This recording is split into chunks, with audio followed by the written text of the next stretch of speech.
Canal del Congreso, el canal de la Unión, presenta. La opresión es cómplice del opresor. De participación en el PIB mundial.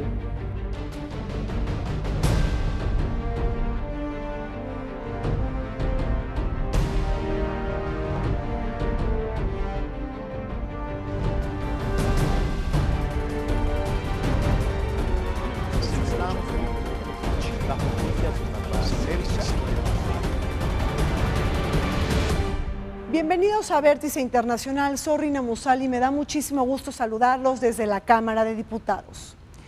El mundo atestigua un aniversario más del lanzamiento de las bombas atómicas en contra de Hiroshima y Nagasaki. El 68 aniversario de este crimen cometido en contra de Japón y de toda la humanidad. Bajo la premisa de que el siglo XX no se puede entender si no sabemos lo que sucedió en Hiroshima, Vértice Internacional les lleva a sus hogares un programa sobre la no proliferación nuclear, sobre los nuevos estados nucleares que han surgido en los últimos años y sobre todo los retos que tiene que enfrentar el derecho internacional en esta importante materia.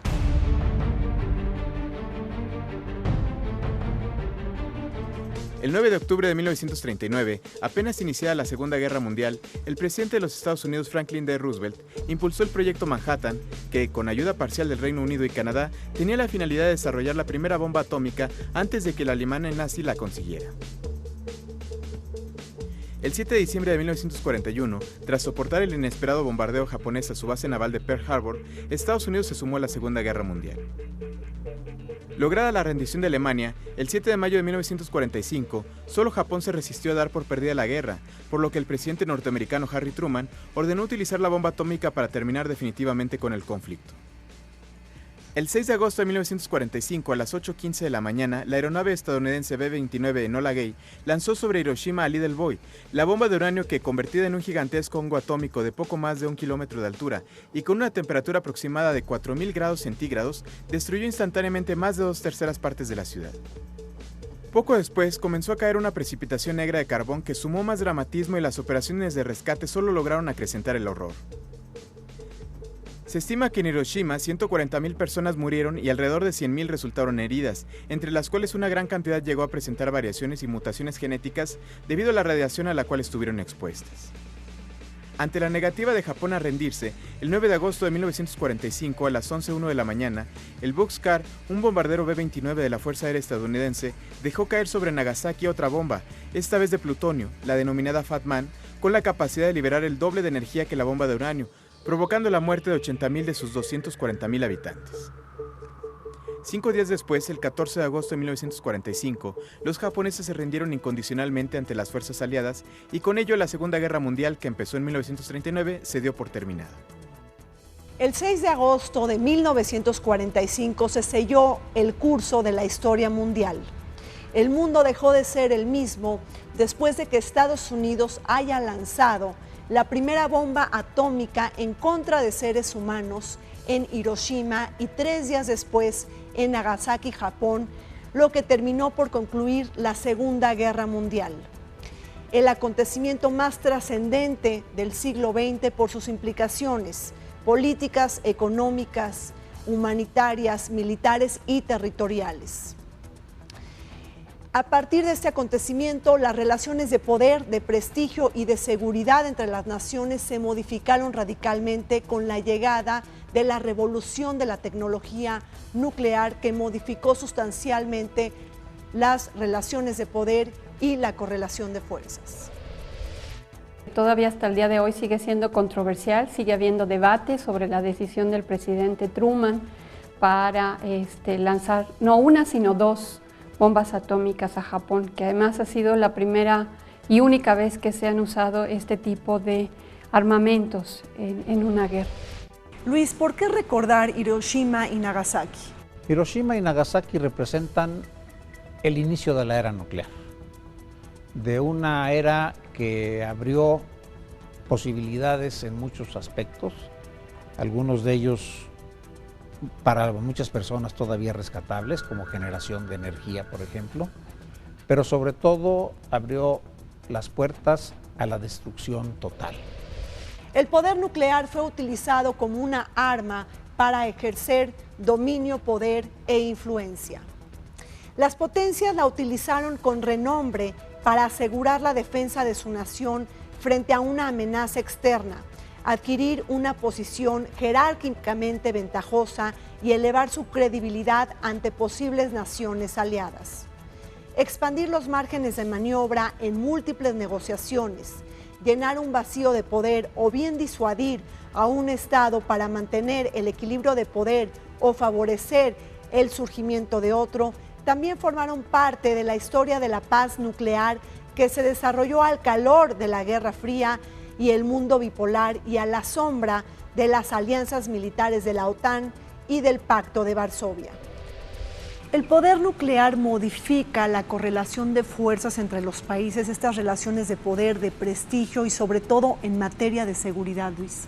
Efectivamente, porque países que de otra manera no tendrían una relevancia real como polos de poder dentro del equilibrio global, se convierten en piezas fundamentales a las que hay que tomar en cuenta, incluso en muchas ocasiones con todos los asegúnes de propagandas y de intereses que podamos imaginar, en muchas ocasiones hasta con la posibilidad de que tengan armas nucleares.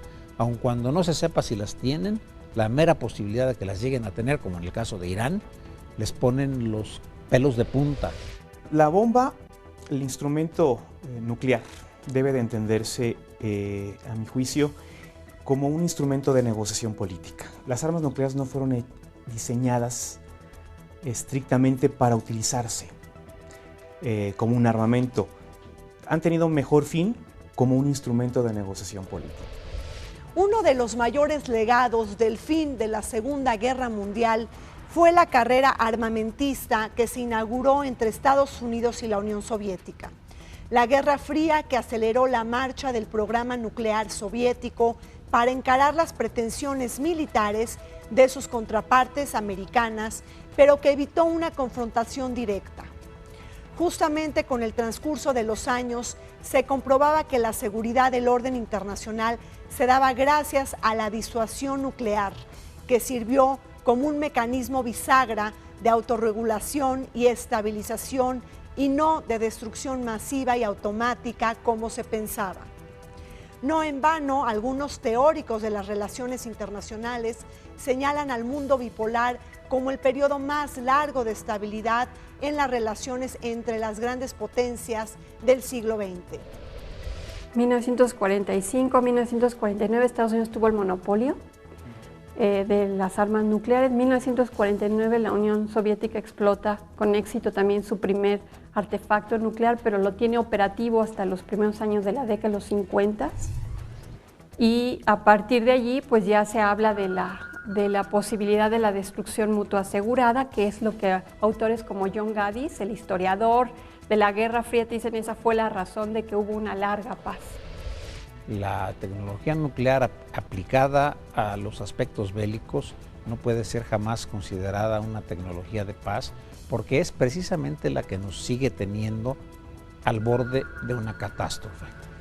Efectivamente, durante la Guerra Fría existió ese equilibrio que, a contrapelo de los realistas, muchos hemos llamado, bueno, yo me sumo porque es una frase que también adopté, el equilibrio del terror.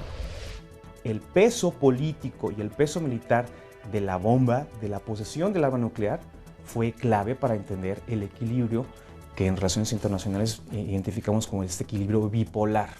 Hay dos polos y hay dos potencias que por sus capacidades militares, políticas e ideológicas pueden competir, pero al mismo tiempo esta competencia genera ciertos equilibrios. La existencia, desarrollo, modernización y sostenimiento de las armas nucleares eleva la posibilidad de emprender guerras nucleares, desencadenar nuevos conflictos o generar accidentes a gran escala como lo sucedido con la triple catástrofe en Japón. En 2011, ocasionada por el terremoto, tsunami y la consecuente crisis de la energía nuclear en Fukushima. Sin embargo, siguiendo el argumento realista en voz de Kenneth Waltz, Estas guerras son improbables de ocurrir debido a los enormes riesgos que traen consigo y porque en su alcance se pueden desdibujar los ganadores y perdedores que bien pudieran ser más fácilmente exhibidos en una guerra convencional. Quizás el diplomático Miguel Marín Bosch lo deja más claro. Este experto en temas de desarme y quien fuera el secretario privado del ex canciller Alfonso García Robles. Él señala en uno de sus artículos que nadie sabe a ciencia cierta cuántas bombas nucleares fueron construidas a partir de 1945 hasta el día de hoy. Tomando en cuenta a 8 países poseedores de armas nucleares como lo son Estados Unidos, Rusia, China, Reino Unido, Francia, Pakistán, la India e Israel, se piensa y se calcula que se han construido alrededor de 130,000 bombas nucleares, pero solamente 2 se hicieron estallar contra objetivos humanos. Lanzaron 2 bombas, no lanzaron una, o sea, lanzaron 2. ¿Qué quiere decir esto? Quiere decir que querían demostrar que tenían la tecnología, que la manejaban, que podían tener más bombas, quizás 20 o quizás 100, eso no se sabía en ese momento. Pero al lanzar 2, estaban mandando un mensaje muy claro de que tenían una arma con una capacidad nueva, con alto poder destructivo y sobre todo que tenían el control tecnológico y que ya sentarse a negociar con Estados Unidos ya no era una situación similar a la del contexto de guerra. Luis, ¿tienes algunas cifras que puedan ilustrar al auditorio del canal del Congreso sobre cuántas bombas nucleares se han construido desde el fin de la Segunda Guerra Mundial hasta ahora? Pues sí las hay. No diría yo que 100% fidedignas, porque todos los países poseedores de armas nucleares, incluso alguno como Estados Unidos o como Gran Bretaña, que se precian de ser sociedades abiertas, en ese sentido son de lo más cerrados. O sea, no hay transparencia informativa no hay sobre transparencia eso, claro. informativa. Aquí la palabra clave es transparencia. Entre más instrumentos garanticen la transparencia de la posesión de tecnología nuclear con fines pacíficos, el tratado ofrece muchas garantías y es viable y es un instrumento que favorece un ambiente de tranquilidad y de paz internacional. Después de 68 años de los acontecimientos de Hiroshima y Nagasaki, el mundo vio proliferar la división entre los estados nuclearizados y no nuclearizados. Una fricción que se cocinó gracias a la red de privilegios políticos, estratégicos y militares que se le reservaron a un puñado de países y que también se le asociaron a sus necesidades científicas y energéticas. Si bien la capacidad nuclear puede utilizarse con fines pacíficos para todos los países del mundo, que es un derecho resguardado por el mismo Tratado de No Proliferación de la ONU, las semillas de la discordia están en un régimen nuclear completamente asimétrico y desequilibrado porque no permite que otros países puedan acceder a la capacidad nuclear con objetivos militares. Aquel país que tenga cierta tecnología nuclear con fines pacíficos, desde lo técnicamente uno podría pensar tiene los mismos recursos como para hacer una desviación y utilizarlo en términos militares. Aquí el papel central en todo esto es las actividades y los permisos, el monitoreo que tenga, que logre realizar la Agencia Internacional de Energía. Para mí las armas nucleares establecieron las reglas del juego, el escenario, el paraguas dentro del cual se iba a llevar a cabo este juego. Aunque se apostó por el no uso, se definió el no uso otra vez después de Truman, se cuidaron mucho de seguir una serie de reglas no explícitas, como eran el evitar una guerra directa. ¿Compartes este reclamo de una injusticia en el régimen nuclear a nivel internacional? Yo no le llamaría injusticia, porque la injusticia que yo denuncio es que existan armas nucleares, esa es la injusticia. Pero sí considero que es un régimen absolutamente inequitativo. Una vez terminada la Guerra Fría, el mundo entró a una nueva era de proliferación nuclear. Se ponía en evidencia que el Tratado de No Proliferación resguardaba una fórmula discriminatoria e insostenible que se venía acompañando de pocos avances en la agenda del desarme global y que las potencias nucleares tradicionales difícilmente podían limitar o restringir las capacidades de otros estados bajo el paraguas de una carrera sin fin. Más grave aún, el hecho de que una parte de la tecnología y materiales utilizados por los estados nucleares convencionales estaba siendo desviada hacia terceros países, lo que fracturaba el régimen de no proliferación nuclear. Si tú eres mi amigo y me sirves como una pieza clave para mantener determinado estatus que a mí me interesa, yo te apoyo para que tengas armas nucleares, incluso a contrapelo del tratado que ya firmé, que es el caso, por ejemplo, de Israel en el Medio Oriente, al que ha favorecido Estados Unidos y que no está bajo ningún sistema de control en la actualidad, ¿no? 40 años después, tenemos que hay otros actores en la escena internacional, en una escena además internacional donde las fronteras son porosas, donde tenemos una serie de tecnología que permite el intercambio de la comunicación de una manera mucho más expedita, más rápida que antes. Y me refiero sobre todo a la presencia del crimen organizado transnacional. El acceso de tecnología nuclear a un número creciente de países dio lugar a las nuevas potencias nucleares. Algunos expertos señalan que Rusia y China han transferido materiales nucleares de acuerdo a los intereses geoestratégicos que portan en el escenario mundial y a los que se les deben de sumar las ganancias implicadas de las poderosas empresas y el sector privado. Si bien el exclusivo club de países nucleares se ha percatado de las amenazas que trae consigo las fallas al interior del régimen de no proliferación, los países enfrentan deficiencias institucionales y administrativas aunados a la porosidad de las fronteras y la crisis económica que invariablemente invitan a las redes del crimen organizado y a los grupos terroristas a presionar por un mayor acceso a las armas de destrucción masiva. Se reconoce que efectivamente hay actores no estatales que tienen la capacidad o que potencialmente tienen la capacidad de poder hacerse de material nuclear y utilizarlo con fines políticos.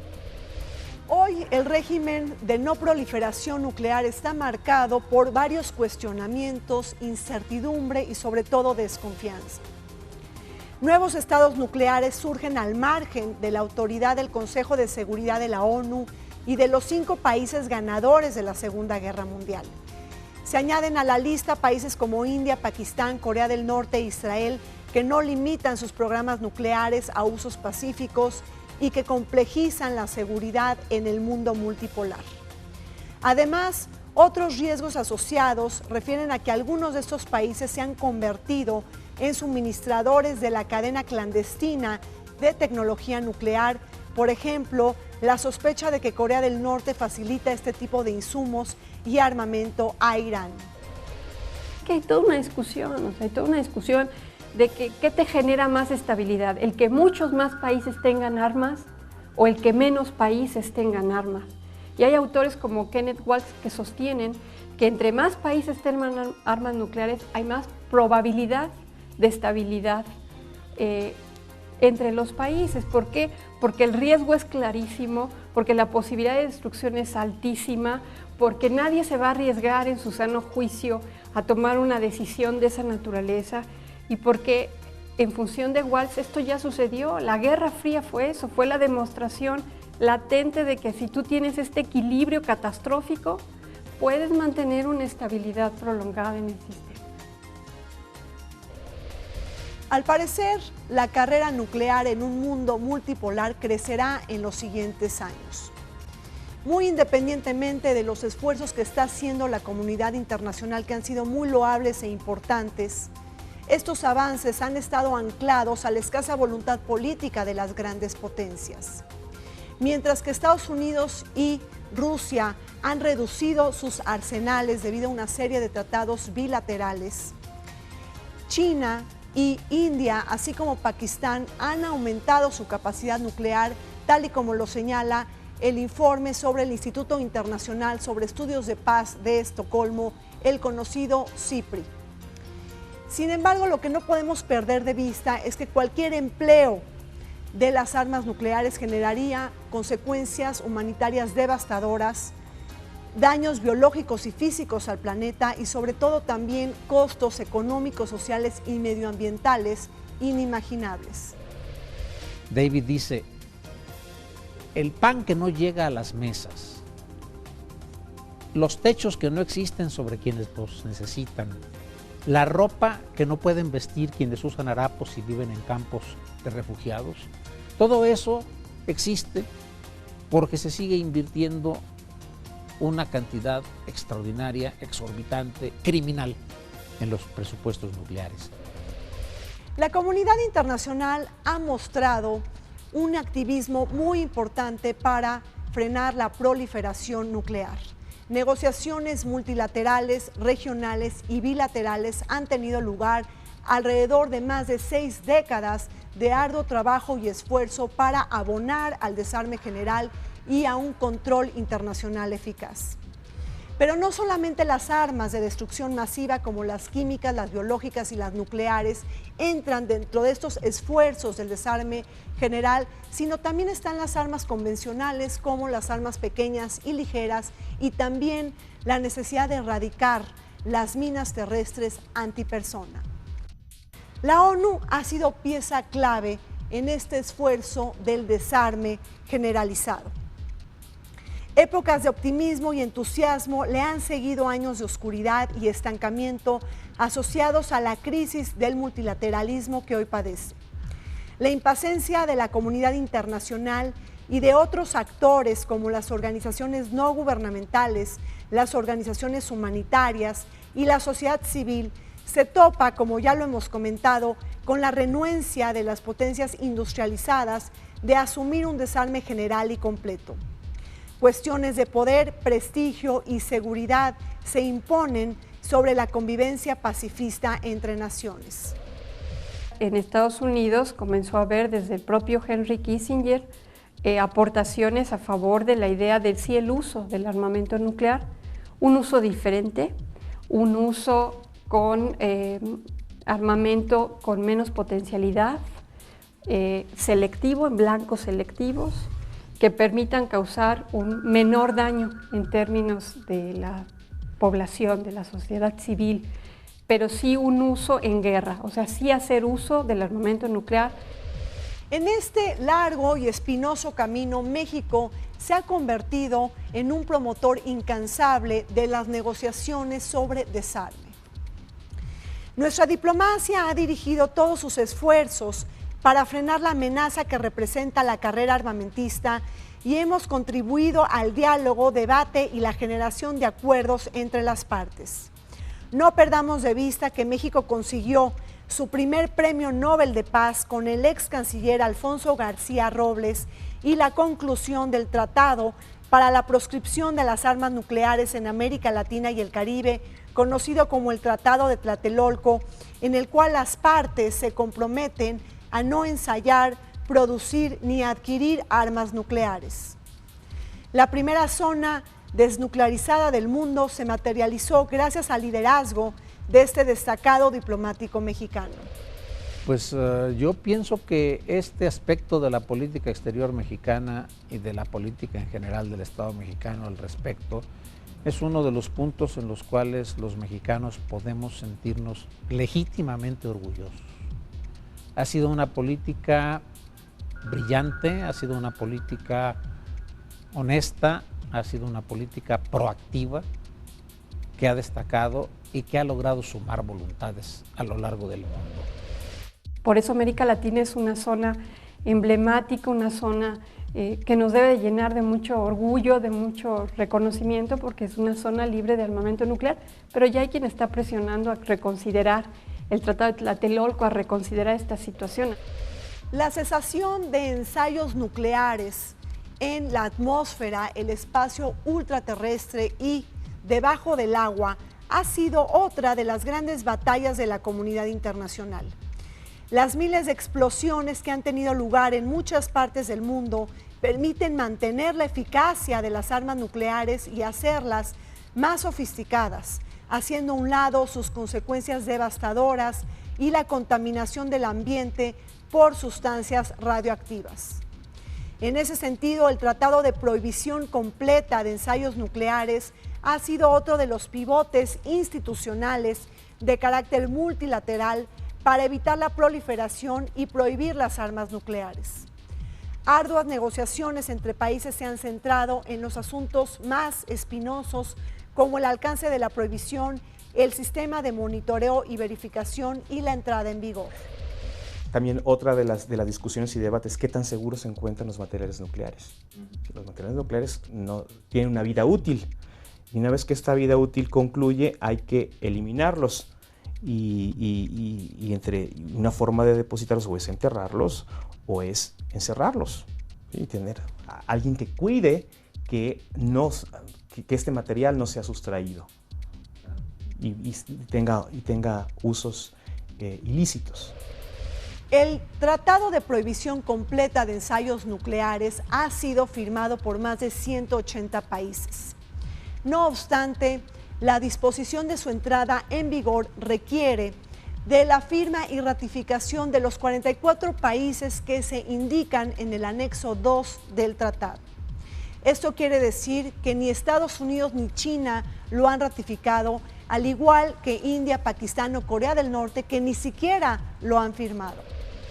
A mí me parece que si la decisión de Truman de lanzar la bomba atómica tuviera que ver con el fin rápido y menos costoso de la guerra con Japón, lo que debieron de haber hecho era quitar el elemento de la incondicionalidad de la paz que le pedían a los japoneses.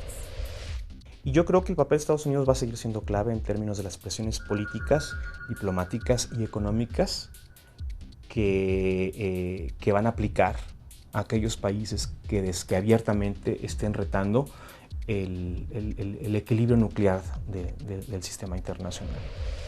Luis, ¿solo habrá entonces desarme nuclear y desarme en general cuando Estados Unidos, la gran potencia, así lo decida? Buscar entre todos los países que somos la inmensa mayoría, los países no nucleares, buscar un consenso para que se ratifique una convención internacional que declare las armas nucleares prohibidas e ilegales. Y que sepan los poderosos, comenzando por el principal, que desde ese momento sus arsenales son criminales e ilegales. Me despido de ustedes de Vértice Temático, Zorri Namusali, y los dejamos con la programación del canal del Congreso.